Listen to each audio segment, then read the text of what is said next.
میں بڑی دیر سے منتظر تھا آپ کی توجہ کا، اور آپ کی توجہ تھی مجھ پہ، لیکن اذن گویائی اب آپ نے عطا فرمایا، بہت شکریہ آپ کا۔ فواد چودھری صاحب کے حوالے سے گفتگو کا آغاز ہوا آج ایوان میں۔ جناب عالی، کسی کی بھی گرفتاری اور کسی کا بھی جیل جانا، کسی کا بھی عدالتوں میں رلنا، اور کسی کا بھی اس طرح سے میڈیا پہ چرچا ہونا، ہتھکڑیوں میں جکڑا ہونا، منہ پہ کپڑا ہونا، یہ کوئی دل خوش کن مناظر نہیں ہے۔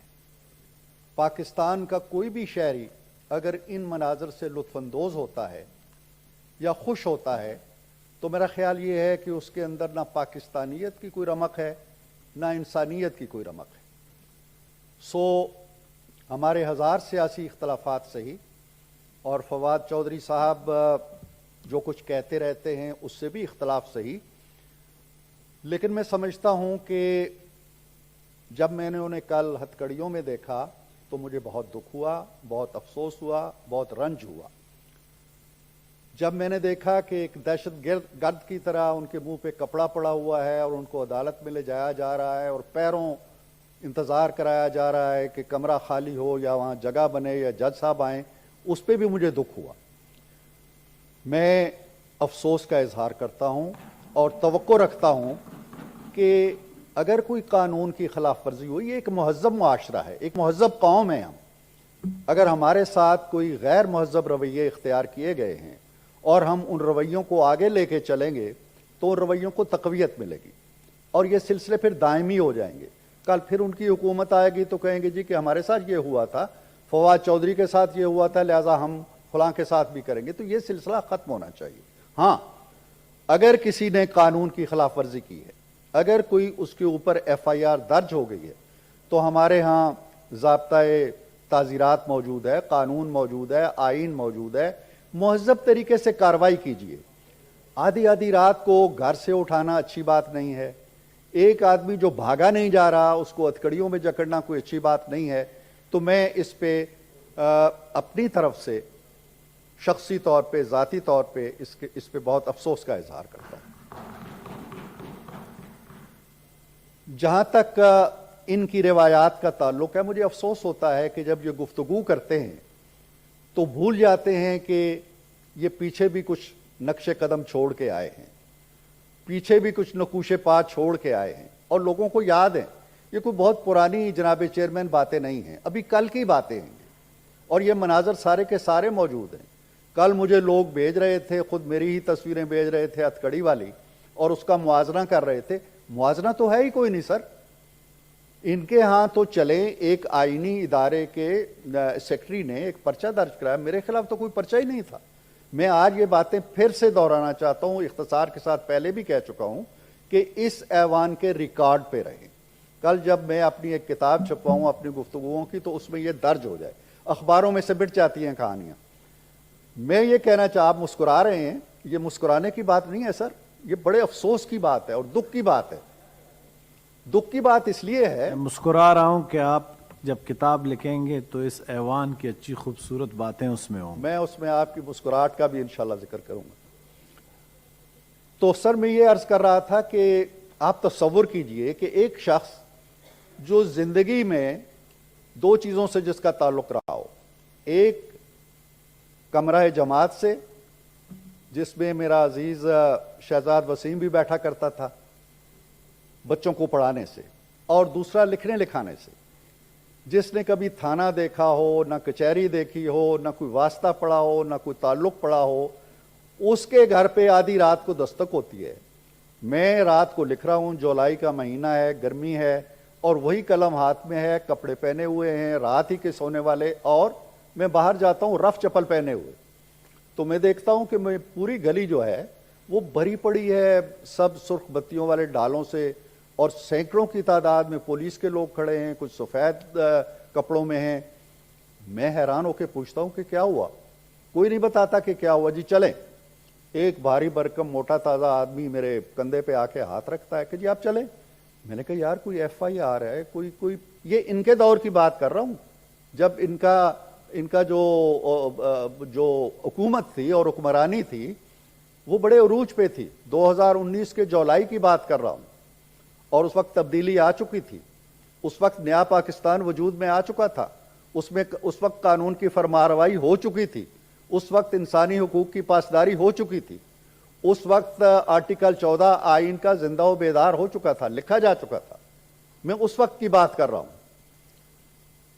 وہ مجھے دھکے دیتے ہوئے, میری بیوی نکلتی ہے, اس کو دھکے پڑتے ہیں, میری بیٹی نکلتی ہے, وہ سڑک پہ گرتی ہے, میری بیوی زخمی ہوتی ہے اور 1 سال تک اس کی کونی زخمی رہتی ہے, اور مجھے ایک گاڑی میں بٹھا کے لے جاتے ہیں, حوالات میں ڈالتے ہیں. اگلے دن میرے ہاتھوں میں ہتھکڑی ڈالتے ہیں اور ایک اسسٹنٹ کمشنر کے سامنے لے جاتے ہیں, جو کہتی ہے جی کہ ان کو 14 دن کے لیے اڈیالہ جیل بھیج دو. قصور میرا یہ بتایا گیا کہ میرا کوئی گھر ہے جو میں نے کرائے پہ دیا ہے اور کرایہ دار کے قوائف میں نے جمع نہیں کرائے.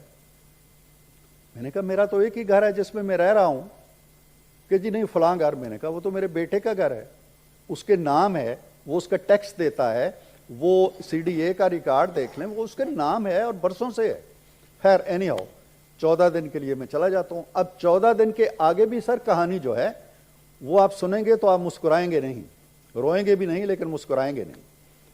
مجھے وہاں لے جا کے ساری جو قیدیوں کی وین ہے اس میں سب سے آخری قیدی میں ہوتا ہوں. ہتھکڑی لگی ہوئی ہے مجھے, کوئی چرس پی رہا ہے, کوئی بھنگ پی رہا ہے, کوئی سگریٹ پی رہا ہے, کوئی ایک دوسرے کو گالیاں دے رہے ہیں. اس 40 بندوں کی وین میں مجھے بھر کے وہ لے جاتے ہیں اڈیالہ.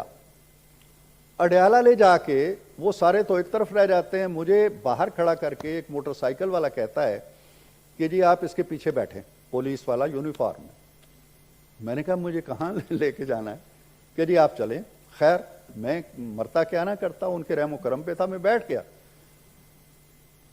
لیتے لیتے اندر ہی اندر گھماتے پھراتے وہ ایک بیرک کے سامنے لے گیا. اس کے اوپر لکھا ہوا تھا HSB, ہائی سیکورٹی بلاک. اب وہ ہائی سیکورٹی بلاک کے اندر مجھے لے جاتا ہے. وہاں ایک اور صاحب ہیں, وہ میری تلاشی لیتے ہیں کہ جی کوئی ویپن ہے, کوئی دوائی ہے. یار میں نے کہا میری تو دوائیاں بھی نہیں لینے دی انہوں نے. اینی ہو وہ پھر مجھے اندر جب لے کے جاتے ہیں تو دیکھتے ہیں اچھا جی 1 2 3 4 5 چھوٹے چھوٹے سر سیل ہیں. وہ ہر سیل کے اندر جو بندے گنتے ہیں کہ یہ 6 ہیں, یہ 5 ہیں. جس سیل میں 5 تھے, 6x8 کا سیل تھا, اس میں مجھے ڈال دیتے ہیں. تالا لگتا ہے, پھر باہر تالا لگتا ہے, اور اندر میں دیکھتا ہوں کہ اسی کھولی کے اندر ایک بیت الخلاء ہے چھوٹا سا, جس کی 2-2 فٹ کی دیواریں ہیں. اس دیوار کے ساتھ مجھے کہتے ہیں جی یہ آپ کی جگہ ہے. اب میں جب ان کے انٹرویو لیتا ہوں تو کوئی کہتا ہے جی میرے اوپر 2 قتل میں نے کیے ہیں, کوئی کہتا ہے جی میں دہشت گردی میں آیا ہوں, کوئی کہتا ہے جی کہ میں فلاں جو جہادی تنظیم ہے اس کا بندہ ہوں. مجھ سے پوچھتے ہیں جی کہ آپ کس کیس میں آئے ہیں. تو میں نے کہا یار آپ کے جرائم اتنے جید ہیں کہ مجھے تو اپنا جرم بتاتے ہوئے بھی شرم آتی ہے. یہ سلوک سر انہوں نے کیا, اور مجھے اس سلوک کا بھی افسوس نہیں ہے.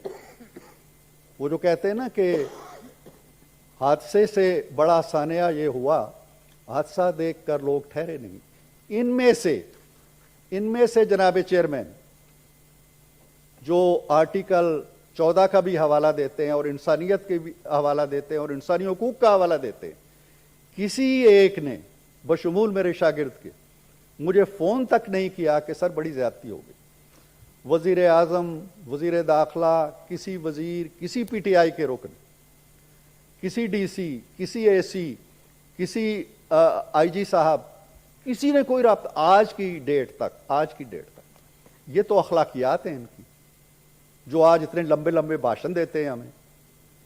کہنے کا مطلب یہ ہے کہ آپ جو کچھ کر رہے ہیں اس وقت 9 مہینے کے اندر, ہم نے تو چلے غداری نہ صحیح, میری طرح کوئی کرایہ کا مقدمہ یہاں بنا دیتے اگر ہم نے بنانا ہوتا.